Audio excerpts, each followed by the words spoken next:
कर्ण की धरती,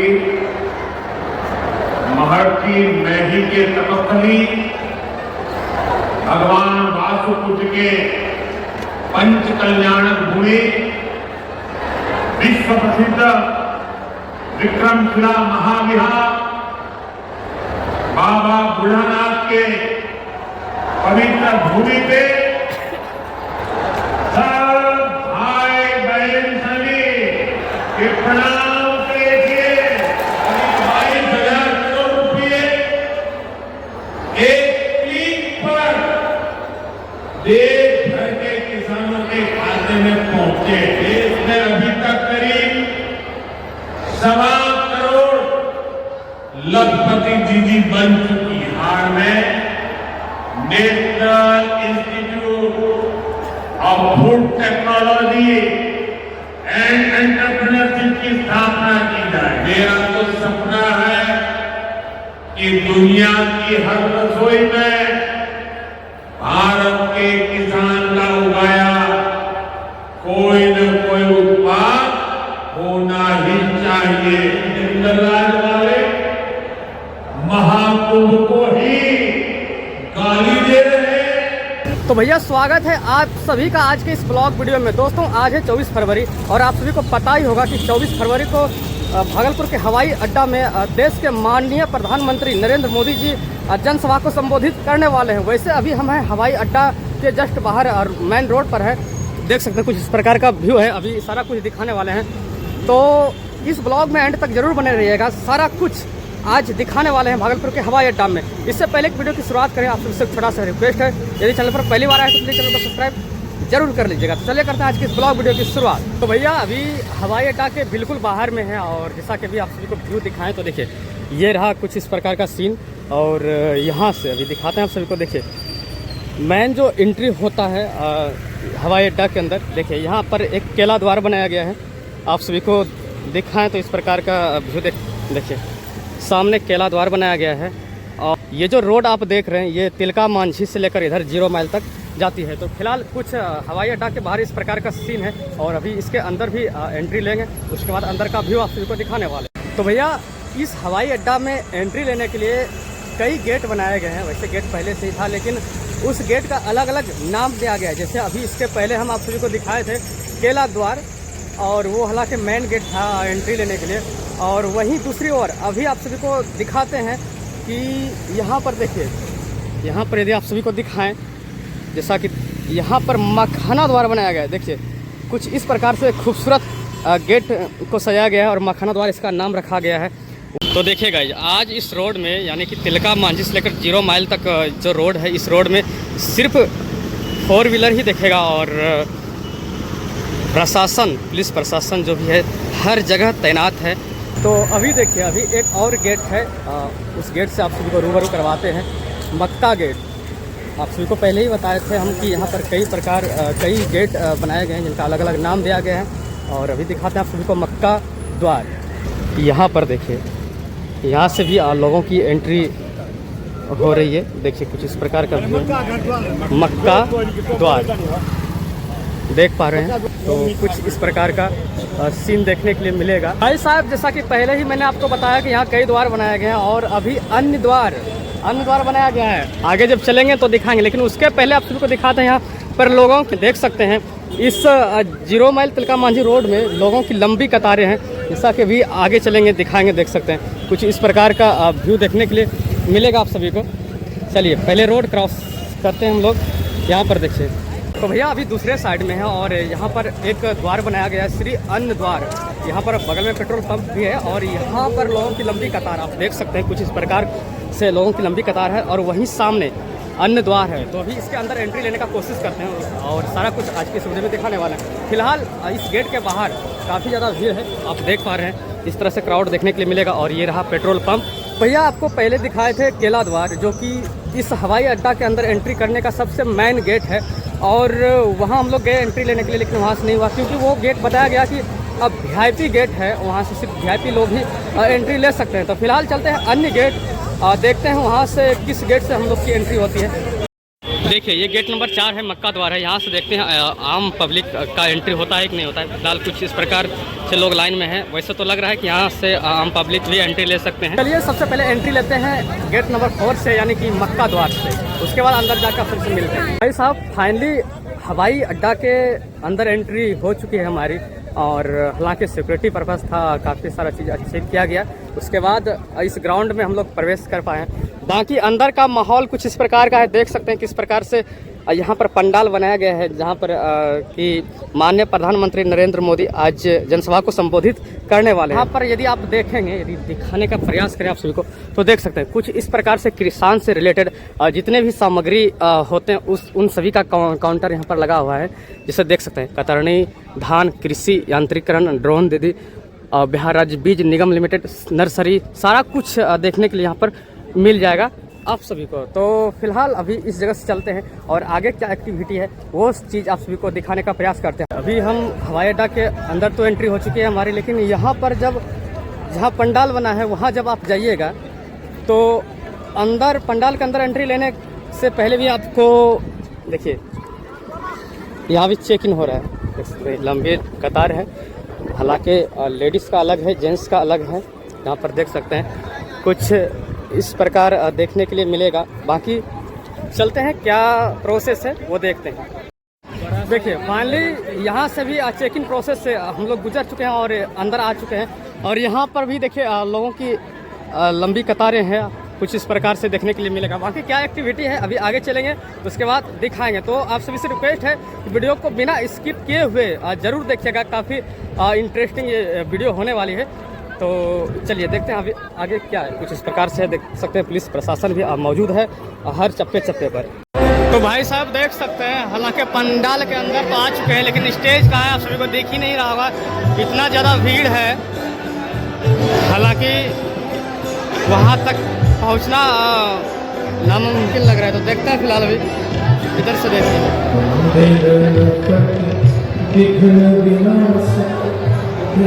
भाई साहब अभी स्टेज के काफ़ी ज़्यादा करीब पहुँच गए हैं और यहाँ से भी दिखाएं तो कुछ इस प्रकार का व्यू देखने के लिए मिलेगा आप सभी को।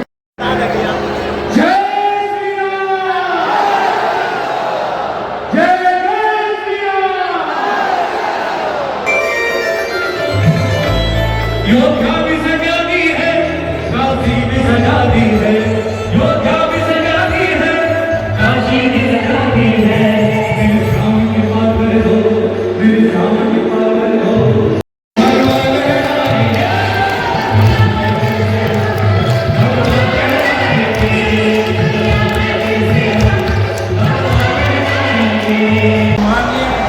तो देख सकते हैं गाइस, अभी शायद प्रधानमंत्री का ये हेलीकॉप्टर है, वहाँ सामने देख सकते हैं।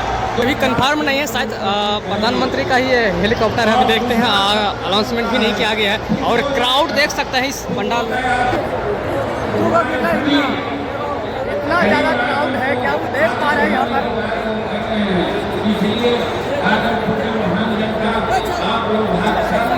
माननीय प्रधानमंत्री महोदय श्री नरेंद्र मोदी जी का कार्यक्रम स्थल पर आगमन हो चुका है और आज उनके कार्यक्रमों द्वारा कई जन कल्याणकारी योजनाओं का उद्घाटन एवं हो जाएगा।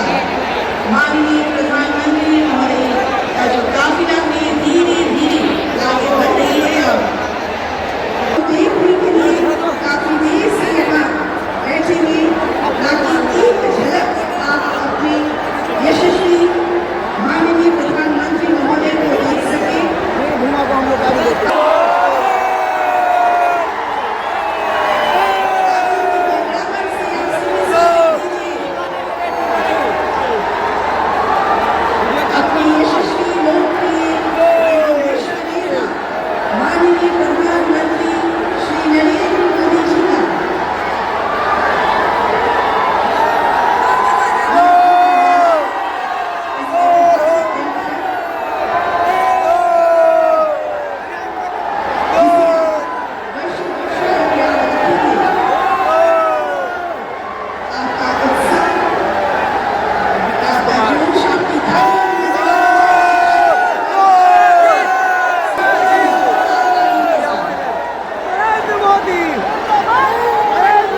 अनुराग पासवान जी, श्री जीतन अंबानी जी, माननीय केंद्रीय मंत्री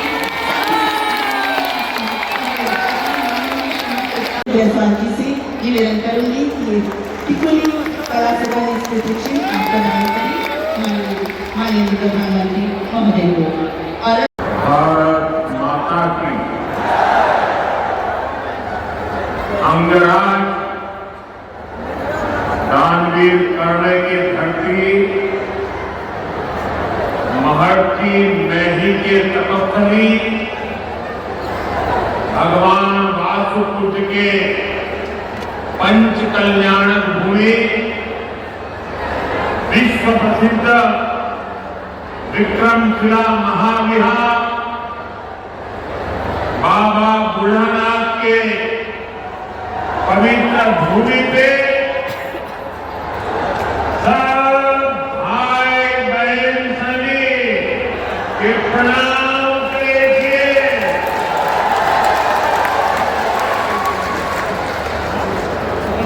मंच पर विराजमान राज्यपाल श्रीमान आरिफ मोहम्मद खान जी, बिहार के लोकप्रिय एवं बिहार के विकास के लिए समर्पित हमारे लाडले मुख्यमंत्री नीतीश कुमार जी, केंद्रीय मंत्रिमंडल में मेरे सहयोगी शिवराज सिंह चौहान जी, मांझी जी, ललन सिंह जी, गिरिराज सिंह जी, चिराग पासवान जी, राज्य मंत्री श्रीमान रामनाथ ठाकुर जी, बिहार सरकार के उप मुख्यमंत्री सम्राट चौधरी जी, विजय सिन्हा जी, राज्य के अन्य मंत्री एवं जनप्रतिनिधिगण, उपस्थित महानुभाव और बिहार के मेरे प्यारे भाई और बहनों, आज हमारे साथ देश के कोने कोने में कई मुख्यमंत्री, कई मंत्री और करोड़ों करोड़ों किसान भी आज इस कार्यक्रम में हमारे साथ जुड़े हुए हैं। मैं उन सबको भी आदरपूर्वक नमन करता हूं। साथियों, महाकुंभ के समय में मंदरांचल की धरती पर आना अपने आप में बड़ा सौभाग्य है। इस धरती में आस्था भी है, विरासत भी है और विकसित भारत का सामर्थ्य भी है। ये शहीद तिलका मांझी की धरती है, ये सिल्क सिटी भी है। बाबा अजगैबीनाथ की इस पावन धरा में इस समय महाशिवरात्रि की भी खूब तैयारियां चल रही हैं। ऐसे पवित्र समय में मुझे पीएम किसान निधि की एक और किस्त देश के करोड़ों किसानों को भेजने का सौभाग्य मिला है। करीब 22,000 करोड़ रुपए एक क्लिक पर देश भर के किसानों के खाते में पहुंचे। और जैसे ही अभी मैंने क्लिक दबाई, मैं देख रहा था यहाँ पर भी जो राज्यों के दृश्य दिख रहे थे, यहाँ भी कुछ लोगों की तरफ मेरी नजर गई, वो फटाफट अपने मोबाइल देख रहे थे कि पैसा आया कि नहीं आया, और तुरंत उनके आंखों में चमक दिखाई देती। साथियों, आज जो किसान सम्मान इसमें बिहार के भी 75 लाख से अधिक किसान परिवार हैं। बिहार के किसानों खाते में आज सीधे करीब 1600 करोड़ रुपए उनके खाते में पहुंच चुके। मैं बिहार और देश के सभी किसान परिवारों को बहुत बहुत शुभकामनाएं देता हूं, बधाई देता हूं। साथियों, मैंने लाल किले से कहा है कि विकसित भारत के 4 मजबूत स्तंभ है। ये स्तंभ है गरीब, हमारे अन्नदाता किसान, हमारे नौजवान, हमारे युवा और हमारे देश की नारी शक्ति। एनडीए सरकार चाहे केंद्र में हो या फिर यहां नीतीश जी के नेतृत्व में चल रही सरकार हो, किसान कल्याण हमारी प्राथमिकता में है। बीते दशक में हमने किसानों के हर समस्या के समाधान के लिए पूरी शक्ति से काम किया। किसान को खेती के लिए अच्छे बीज चाहिए, पर्याप्त और सस्ती खाद चाहिए, किसानों को सिंचाई की सुविधा चाहिए, पशुओं का बीमारी से बचाव चाहिए और आपदा के समय नुकसान से सुरक्षा चाहिए। पहले इन सभी पहलुओं को लेकर किसान संकट से घिरा रहता। जो लोग पशुओं का चारा खा सकते हैं वो इन स्थितियों को कभी भी नहीं बदल सकते। एनडीए सरकार ने इस स्थिति को बदला। बीते वर्षों में हमने सैकड़ों आधुनिक किस्म के बीज किसानों को दिए। पहले यूरिया के लिए किसान लाठी खाता था और यूरिया की कालाबाजारी होती। आज देखिए किसानों को पर्याप्त खाद मिलती है। हमने तो कोरोना के महासंकट में भी किसानों को खाद की कमी नहीं होने दी। आप कल्पना कर सकते हैं कि अगर एनडीए सरकार न होती क्या होता। साथियों, अगर एनडीए सरकार न होती तो आज भी हमारे किसान भाई बहनों को खाद के लिए लाठियां खानी पड़ती।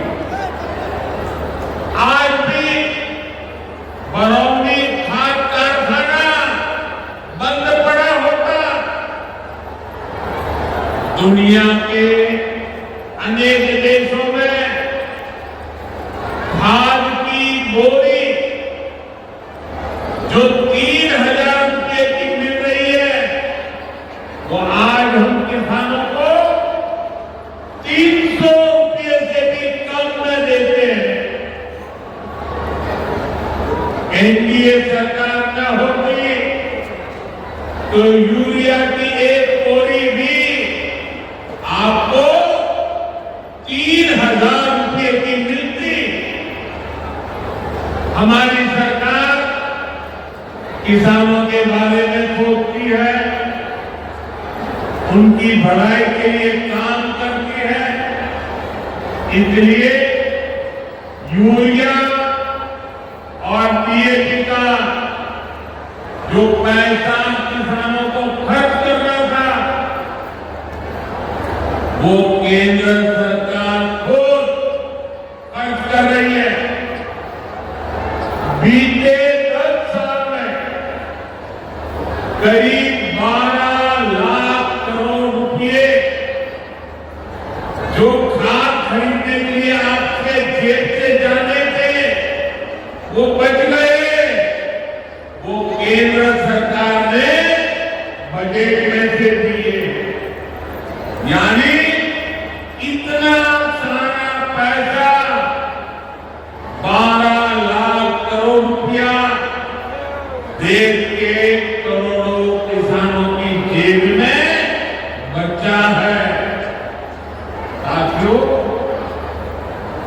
एनडीए सरकार न होती तो आपको पीएम किसान सम्मान निधि ये भी नहीं मिलती। इस योजना को शुरू हुए अभी करीब 6 साल हुए। अभी तक लगभग 3,70,000 करोड़ रुपए सीधे किसानों के खाते में पहुंच चुके हैं। बीच में कोई बिचौलिया नहीं, कोई कटकी कंपनी नहीं। 1 रुपया दिल्ली से निकले 100 पैसा सीधा पहुंचता है। ये आप जैसे छोटे किसान हैं, जिनको पहले सरकार की योजनाओं का पूरा लाभ नहीं मिल पाता। छोटे किसानों का हक भी बिचौलिए हड़प कर लेते थे।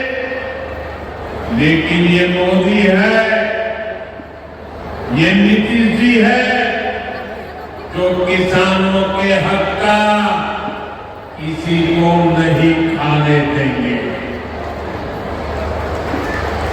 जब एक कांग्रेस वाले, जंगल राज वाले सरकार में थे, इन लोगों ने खेती का कुल जितना बजट रखा था, उससे कई गुना ज्यादा पैसा को हम सीधे आप किसानों के बैंक खातों में भेज चुके हैं। ये काम कोई भ्रष्टाचारी नहीं कर सकता। ये काम वही सरकार कर सकती है जो किसान कल्याण के लिए समर्पित है। साथियों, कांग्रेस हो, जंगल राज वाले हो, इनके लिए आप किसानों की तकलीफ भी कोई मायने नहीं रखती। पहले जब बाढ़ आती थी, सूखा पड़ता था, ओला पड़ता था, तो ये लोग किसानों को अपने हाल पर छोड़ देते थे। 2014 में जब आपने एनडीए को आशीर्वाद दिया, तो मैंने कहा ऐसे नहीं चलेगा। एनडीए सरकार ने पीएम फसल बीमा योजना बनाई।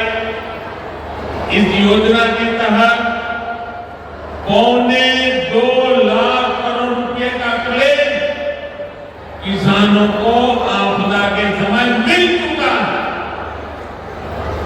साथियों, जो भूमिहीन है, जो छोटे किसान हैं, उनकी आय को बढ़ाने में एनडीए सरकार पशुपालन को बढ़ावा दे रही है। पशुपालन गांव में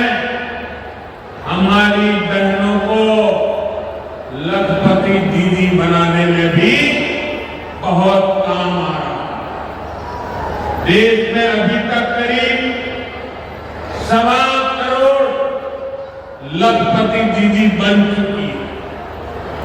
इनमें बिहार की भी हजारों जीविका दीदियां शामिल हैं। बीते दशक में भारत में दूध उत्पादन 14 करोड़ टन से बढ़कर, याद रखिए, 10 साल में 14 करोड़ टन दूध उत्पादन से बढ़कर के 24 करोड़ टन दूध उत्पादन हो रहा है। यानी भारत ने दुनिया के नंबर 1 दूध उत्पादक के रूप में अपनी भूमिका को और सशक्त किया। इसमें बिहार की भी बहुत बड़ी भागीदारी है। आज बिहार में सहकारी दूध संघ प्रतिदिन 30 लाख लीटर दूध खरीदता है। इसके कारण हर साल 3000 करोड़ रुपए से अधिक बिहार के पशुपालकों, हमारी माताओं बहनों के खाते में पहुंच रहे हैं। साथियों, मुझे खुशी है कि डेयरी सेक्टर को बढ़ावा देने के हमारे प्रयासों को राजीव रंजन जी, हमारे ललन सिंह जी बहुत ही कुशलता के साथ आगे बढ़ा रहे हैं। इनके प्रयासों से यहां बिहार में 2 परियोजनाएं तेजी से पूरी हो रही है। मोतीहारी का सेंटर ऑफ एक्सीलेंस बेहतरीन देसी नस्ल की गायों के विकास में मदद करेगा। दूसरा बरौनी का मिल्क प्लांट है। इस क्षेत्र के 3 लाख किसानों को फायदा होगा, नौजवानों को रोजगार मिलेगा। साथियों, हमारे जो नाविक साथी है, जो मछुआरे साथी हैं, इनको पहले की सरकारों ने कोई फायदा नहीं दिया। हमने पहली बार मछली पालकों को किसान क्रेडिट कार्ड की सुविधा दी। ऐसे ही प्रयासों से आज मछली उत्पादन में बिहार शानदार प्रदर्शन कर रहा है। और अभी जैसे मुख्यमंत्री जी ने बताया, पहले मछली हम बाहर चलाते थे और आज मछली में बिहार आत्मनिर्भर बन गया। और मुझे याद है 2014 के पहले 2013 में जब मैं चुनाव अभियान के लिए आया था, तब मैंने कहा था कि मुझे आश्चर्य हो रहा है कि बिहार में इतना पानी है, मछली हम बाहर से क्यों लाते हैं। आज मुझे संतोष है कि बिहार के लोगों की मछली की जरूरत बिहार में ही पूरी हो रही है। 10 साल पहले बिहार मछली उत्पादन में देश के 10 राज्यों में से एक था। आज बिहार देश के टॉप 5 बड़े मछली उत्पादक राज्यों में से एक बन चुका है।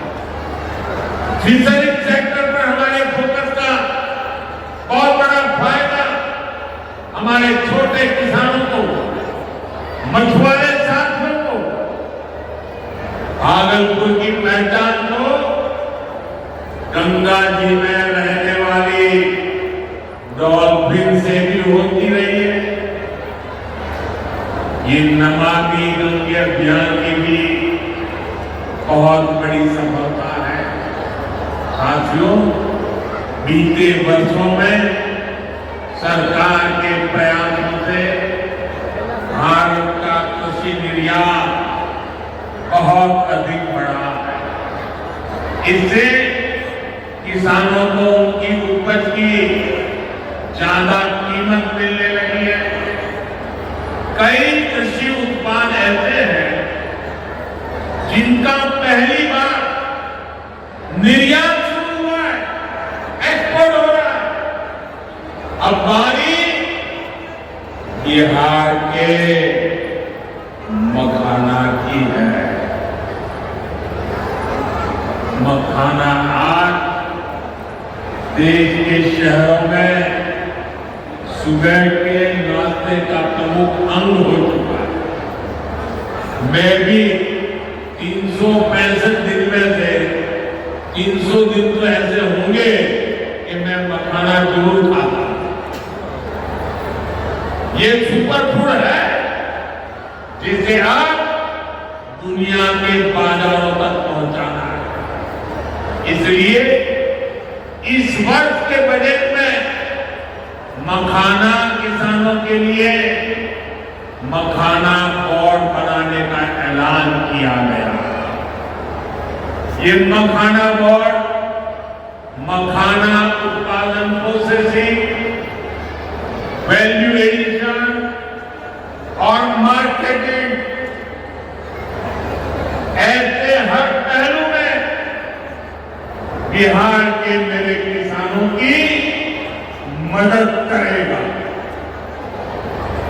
साथियों, बजट में बिहार के किसानों और नौजवानों के लिए एक और बड़ी घोषणा भी की गई। पूर्वी भारत में फूड प्रोसेसिंग इंडस्ट्री को बढ़ावा देने के लिए बिहार एक बड़े केंद्र के रूप में उभरने वाला है। बिहार में national institute of food technology and entrepreneurship की स्थापना की जाए। यहां बिहार में कृषि के क्षेत्र में 3 नए सेंटर ऑफ एक्सीलेंस की भी स्थापित किए जाएंगे।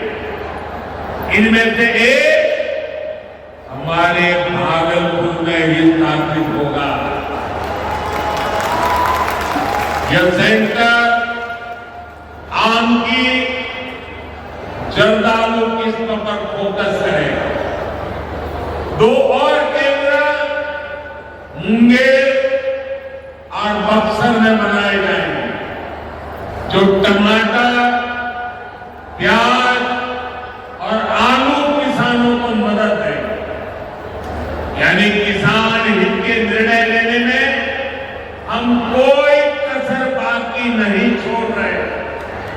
साथियों, आज भारत कपड़े का भी बहुत बड़ा निर्यातक बन रहा है।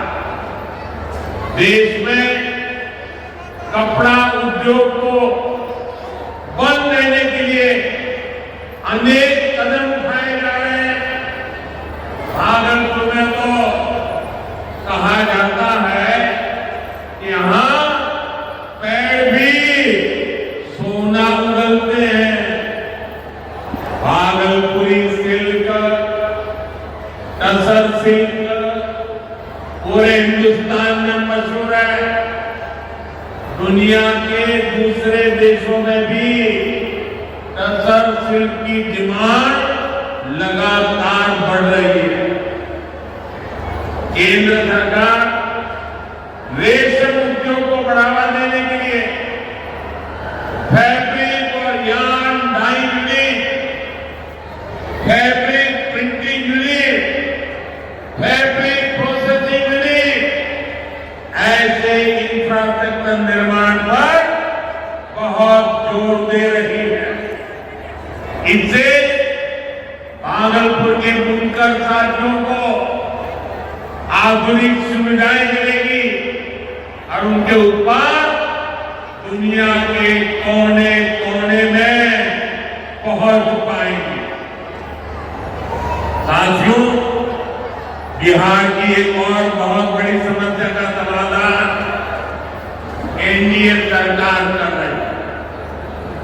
नदियों पर पर्याप्त पुल न होने के कारण बिहार को अनेक समस्याएं होती हैं।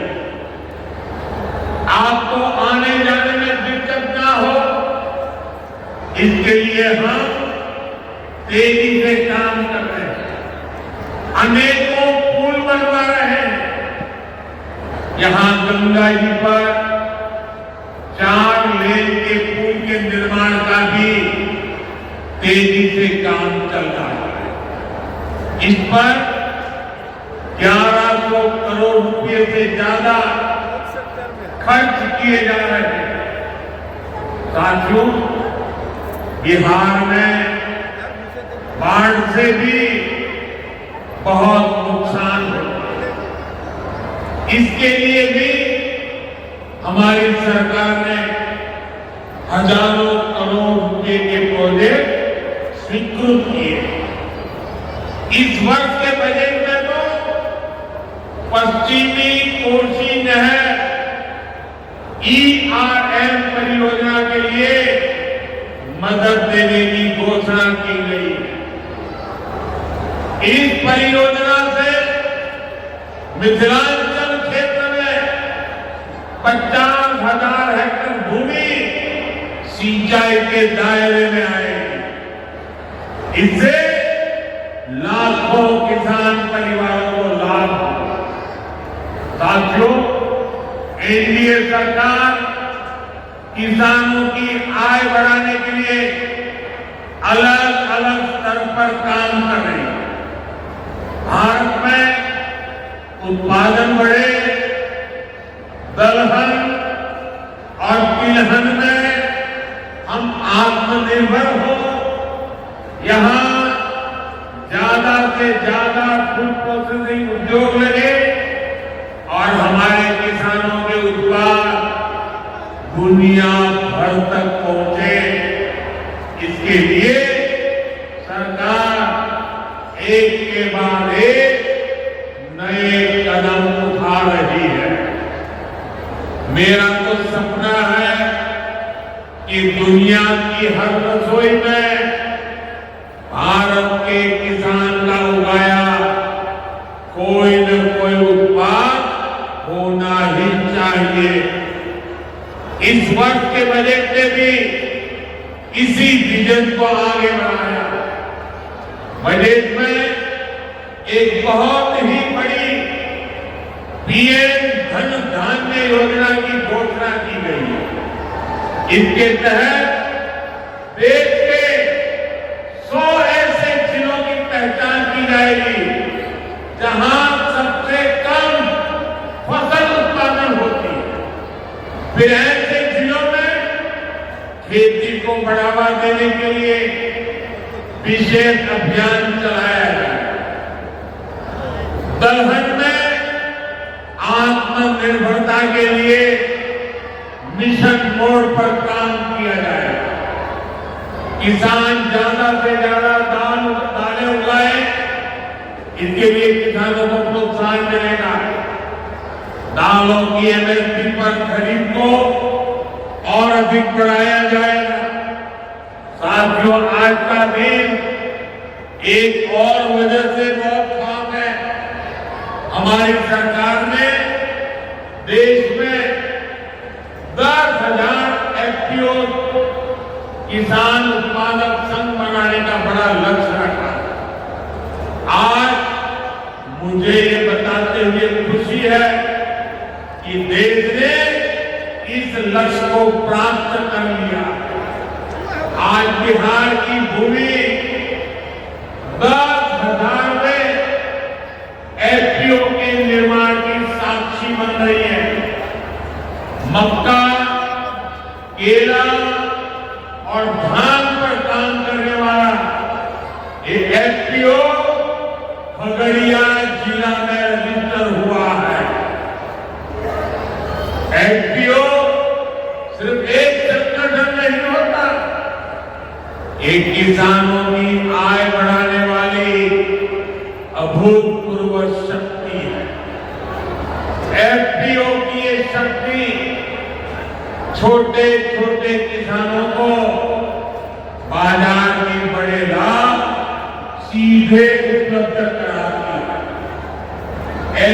के जरिए आज तमाम ऐसे अवसर हमारे किसान भाइयों बहनों को सीधे मिल रहे हैं जो पहले उपलब्ध नहीं है।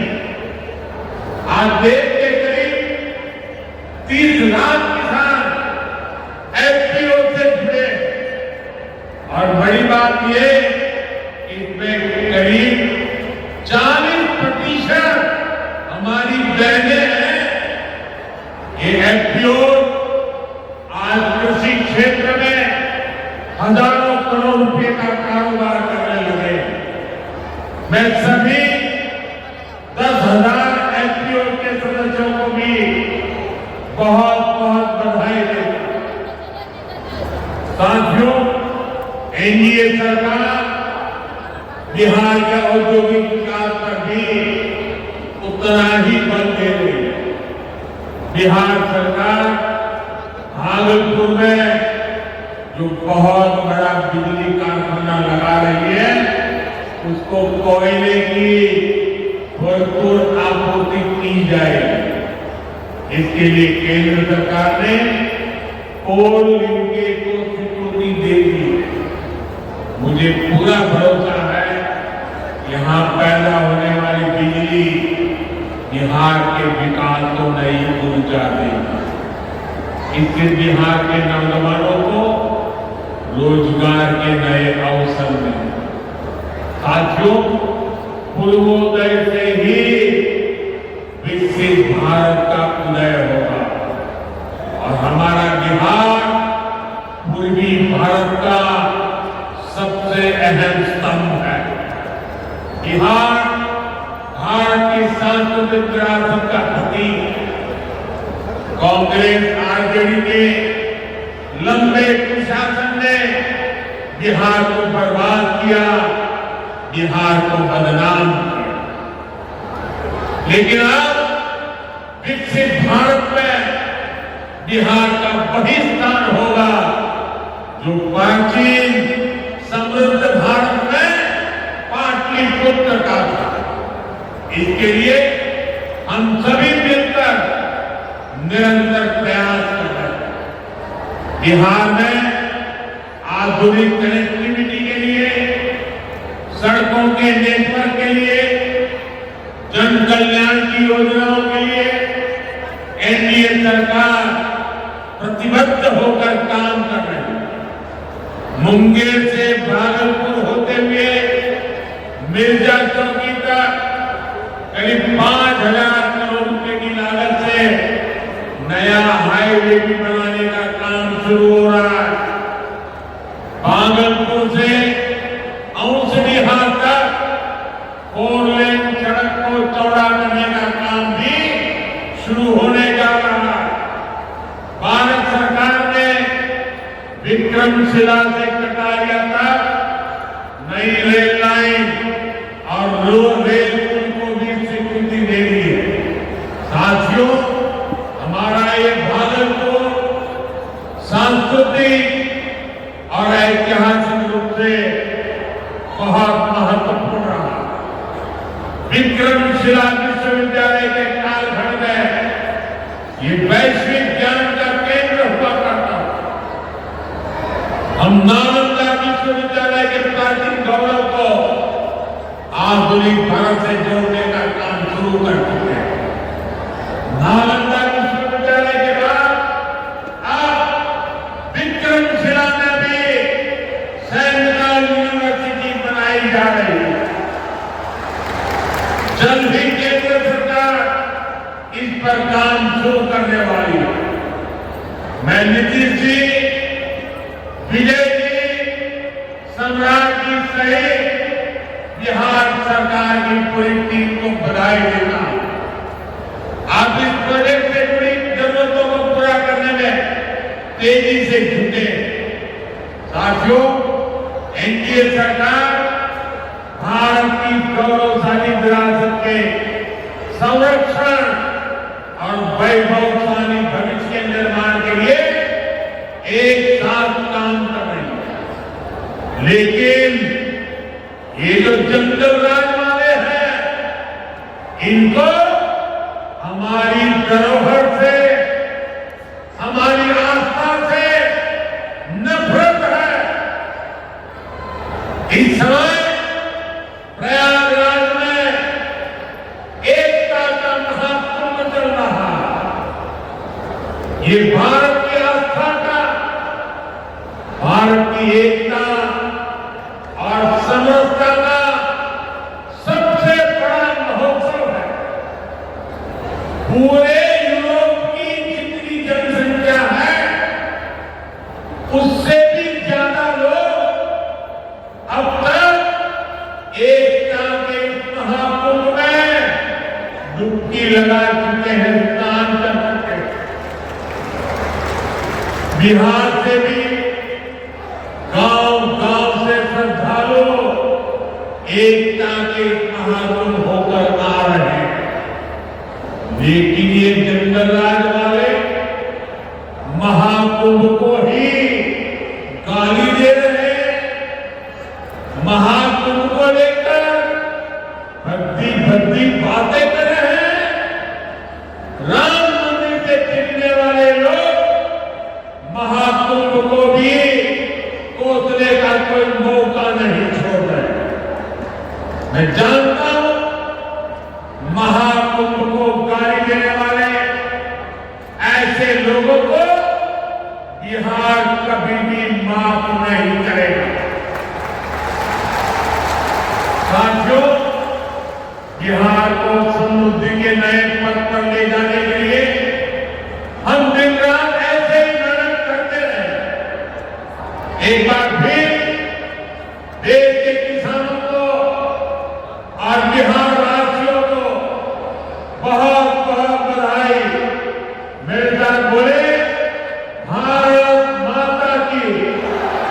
तो फाइनली गाइस अभी देश के माननीय प्रधानमंत्री नरेंद्र मोदी जी को सुन रहे थे और अब उनका जो भाषण था वो समाप्त हो चुका है और अभी कुछ इस प्रकार का सीन अब सभी को देखने के लिए मिलेगा। देख सकते हैं लोग अब धीरे धीरे यहाँ से निकलना शुरू हो चुके हैं, देख सकते हैं। हालांकि देख सकते हैं मंच बहुत दूर है और वहाँ तक नहीं पहुँच सके, इसलिए आप सभी को यहाँ पर देखिए जो लगा हुआ है, बोर्ड लगा हुआ है, यहाँ से आप सभी को दिखा रहे थे।